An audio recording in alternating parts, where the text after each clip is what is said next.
Hi artists, it's a new day, time for a new drawing. So go grab your pencils and crayons and let's get started. Today we're going to be drawing one of my favorite summertime treats, ice cream.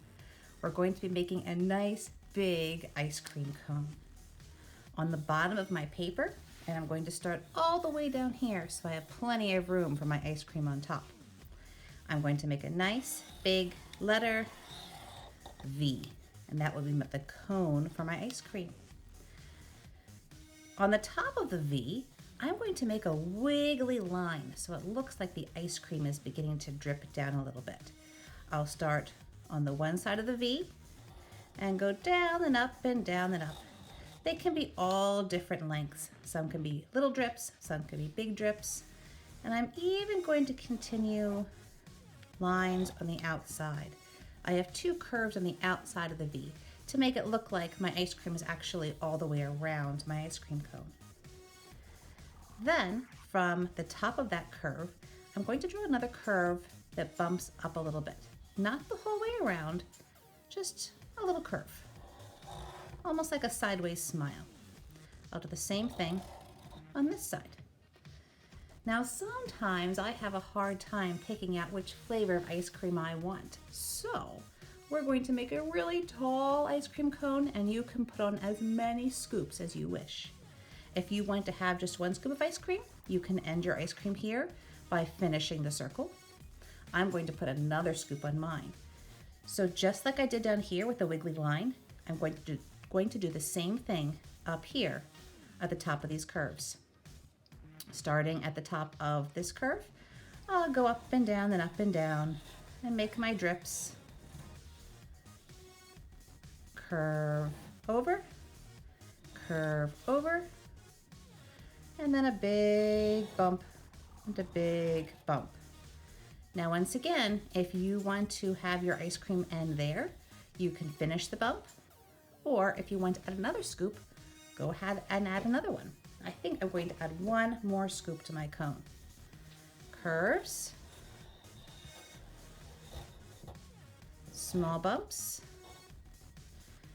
bigger bumps. Now this is going to be the last scoop on my cone, but I'm going to put a cherry on the top of my ice cream cone. So I want to leave room for that right in the middle.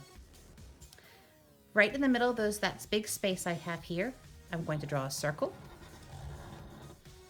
and have a little stem coming out to the side. Then I can continue my ice cream scoop lines over until I hit the cherry right there. If you want to add some more details to your ice cream scoops, this would be a great time to do it. One thing I might do is continue this curve line just over a little tiny bit to make it look like the scoop is really kind of squished down there on top of the cone. Another thing you can do is add maybe some rectangles if you have sprinkles on your cone, or maybe you have big chunks of chocolate in the kind of ice cream you chose. That's up to you. Let's see, maybe I'll put some big rectangles in this one. One of my favorite kinds of ice cream is mint chocolate chip, but no one else in my family likes it, so I have to get it if we go out somewhere. So maybe I have big chunks in that one. And maybe you have some swirls if you like some swirled ice cream. You get to design your cone however you wish. And maybe I'll just have a few sprinkles on my top scoop of ice cream. The last thing I'm going to do to finish off my cone is I'm going to come back down actually to the cone, and I want to help to make the cone look a little more 3D. So have you ever looked at a cone and noticed how there are little lines in it? Like almost like a checkerboard. So that's what I'm going to work on. Now if I did my line straight across, it would make my cone look very flat, but I want it to look round, like something I could hold. So I'm going to draw curved lines around my cone. I'm going to start up a little bit higher, and my curve is going to come down a little lower like this. It's not a huge curve, just a real soft one, but I'm going to continue that idea the whole way down my cone. See those curved lines? I'll do the same thing the whole way up. Great. Next, I'll do the same thing in the opposite direction. Remember, cones often have the lines crisscrossing, so I'll do the same thing. My first lines went this way, so my next lines will go this way.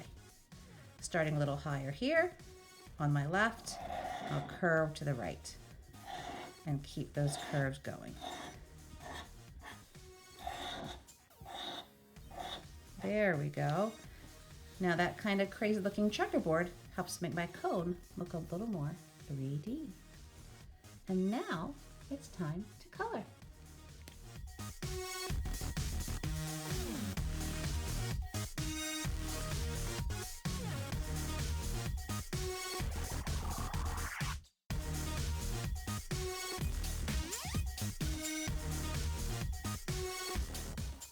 I hope you had fun drawing today. Hope to see you soon.